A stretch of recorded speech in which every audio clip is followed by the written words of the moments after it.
평온함 속에 오랜 세월 인류의 마음을 붙잡아온 한 가지 물음이 그림자처럼 드리워져 있습니다. 때로는 속삭임으로, 때로는 강렬한 경고로 우리에게 다가오는 그 이름, 과연 적그리스도는 누구일까요? 성경의 묵시록적인 예언들 속에서, 그리고 역사 속 수많은 논쟁 속에서 그 실체를 추적해온 인류의 발자취는 우리에게 무엇을 이야기해 줄까요? 오늘은 우리가 미처 알지 못했던 혹은 애써 외면하고 싶었던 그 비밀의 장막을 함께 걷어보는 시간을 가져보고자 합니다. 사랑하는 여러분, 성경은 우리에게 단순한 옛 이야기가 아니라 시대를 초월한 진리와 예언을 담고 있는 하나님의 말씀입니다. 특히 신약 성경, 그 중에서도 사도 요한의 기록은 적그리스도에 대한 가장 직접적인 단서들을 제공해 줍니다. 요한일서 2장 18절은 이렇게 기록합니다. 아이들아, 지금은 마지막 때라. 적그리스도가 오리라 함을 너희가 들은 것과 같이 지금도 많은 적그리스도가 일어났으니 그러므로 우리가 마지막 때인 줄 아노라. 이 말씀에서 우리는 적그리스도가 단 한 명의 특정 인물이 아니라 많은 적그리스도로 존재할 수 있음을 알 수 있습니다. 그들은 그리스도를 대적하고 그분의 가르침을 왜곡하며 심지어는 그리스도를 대신하려 하는 모든 세력과 사상을 포괄하는 존재로 나타납니다. 구약 성경에는 적그리스도라는 단어가 직접적으로 등장하지는 않습니다.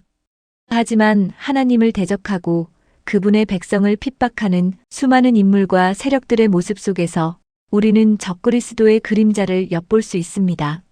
다니엘서에 등장하는 작은 뿔이나 자고한 왕의 모습, 에스겔서의 곡과 마곡에 대한 예언들은 종말의 시대에 나타날 적대적인 세력의 활동을 미리 보여주는 듯합니다. 이들은 모두 하나님의 뜻을 거스르고 자신의 권능을 과시하며 창조주 하나님이 아닌 자신을 숭배하게 하려는 오만함을 드러냅니다. 그렇다면 적그리스도는 어떤 특징을 가질까요? 성경은 그들의 모습을 여러 각도에서 조명합니다. 첫째, 그들은 거짓과 속임수로 사람들을 미혹합니다. 예수님께서도 마태복음 24장 24절에서 이렇게 경고하셨습니다. 거짓 그리스도들과 거짓 선지자들이 일어나 큰 표적과 기사를 보여 할 수만 있으면 택하신 자들도 미혹하리라. 적그리스도와 그를 따르는 거짓 선지자들은 놀라운 기적과 표적을 행하여 심지어는 선택받은 자들까지도 현혹하려 할 것입니다. 그들의 말은 달콤하고 매력적으로 들릴 수 있지만 그 속에는 진리가 아닌 교묘한 거짓이 숨겨져 있습니다. 둘째, 적그리스도는 하나님을 대적하고 스스로를 하나님이라 칭하며 경배받기를 원합니다. 데살로니가후서 2장 4절은 그가 하나님의 성전에 앉아 자기를 하나님이라 내세우느니라고 분명히 밝힙니다. 이는 창조주 하나님의 권위에 도전하고 그 자리를 찬탈하려는 극도의 교만함을 보여주는 것입니다. 그들은 예배의 대상을 자신에게로 돌려 인간의 마음의 하나님이 아닌 자신들의 우상을 심으려 할 것입니다. 셋째, 적그리스도는 그리스도인들을 잔혹하게 핍박합니다. 요한계시록 13장 7절은 적그리스도가 성도들과 싸워 이기게 되고 각 족속과 백성과 방언과 나라를 다스리는 권세를 받으니라고 기록합니다. 마지막 환난의 때에 적그리스도의 세력은 예수님을 믿는다는 이유 하나만으로 수많은 성도들을 핍박하고 순교의 자리로 내몰 것입니다. 이는 진정한 믿음을 가진 자들에게 요구되는 인내와 믿음의 시험이 될 것입니다. 넷째, 적그리스도는 세상에 강력한 권세를 부여받습니다. 요한계시록은 그가 용, 즉 사탄으로부터 엄청난 능력과 권력을 받아 세상을 다스리게 될 것이라고 예언합니다. 전 세계적인 영향력을 행사하며 이전에는 상상할 수 없었던 방식으로 모든 민족과 언어와 나라를 통제하려 할 것입니다. 그의 권세는 너무나 강력해서 많은 이들이 그 앞에서 무릎을 꿇고 그를 경배하게 될 것입니다. 역사 속에서 우리는 수많은 인물들이 적그리스도로 지목되었던 것을 기억합니다.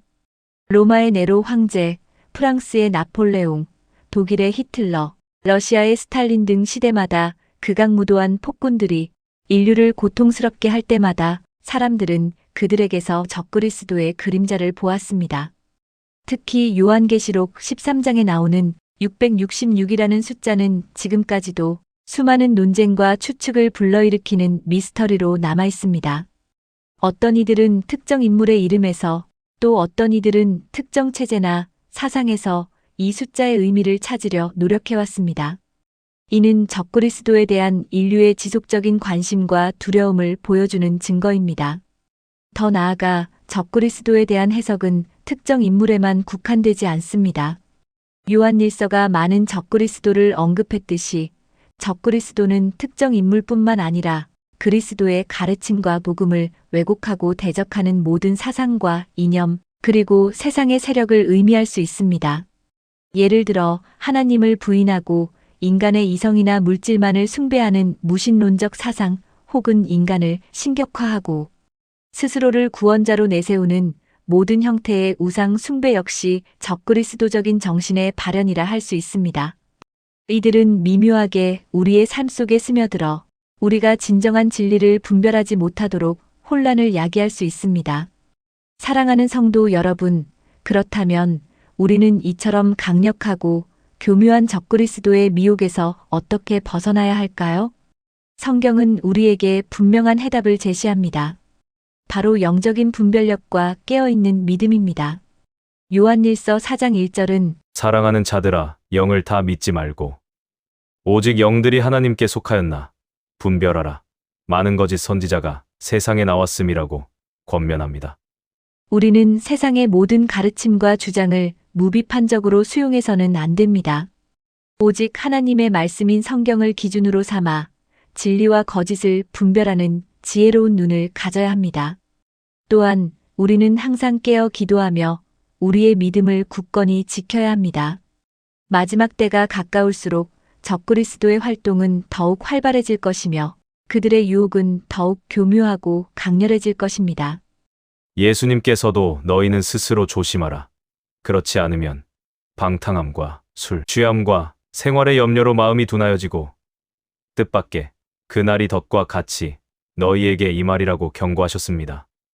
세속적인 욕망과 염려에 사로잡혀 영적인 감각을 잃지 않도록 우리는 끊임없이 말씀과 기도로 우리의 영혼을 맑게 유지해야 합니다. 결론적으로 적그리스도는 단순히 공포소설 속의 악당이 아니라 성경이 예언하고 경고하는 실제하는 위협입니다. 그는 종말에 나타날 한 인물일 수도 있고 시대를 초월하여 그리스도를 대적하는 모든 사상과 세력을 의미할 수도 있습니다. 중요한 것은 우리가 이 세상의 흐름을 분별하고 하나님의 말씀 위에 굳건히 서서 거짓의 영에 미혹되지 않도록 우리의 믿음을 지키는 것입니다. 마치 새벽을 기다리는 파수꾼처럼 우리는 항상 깨어 있어야 합니다. 어둠이 깊어질수록 별은 더욱 빛나는 법입니다. 적그리스도의 그림자가 드리워질수록 우리는 더욱 그리스도의 빛을 의지하고 그분의 사랑 안에서 하나 되어야 합니다. 우리의 믿음이 흔들리지 않고 진리 안에서 자유를 누리며 마지막 날 주님 앞에서 당당히 설 수 있기를 간절히 소망합니다. 우리의 삶이 오직 하나님께 영광을 돌리는 거룩한 제물이 되기를 기도합니다. 감사합니다. 도움이 되셨다면 구독과 좋아요 눌러주세요.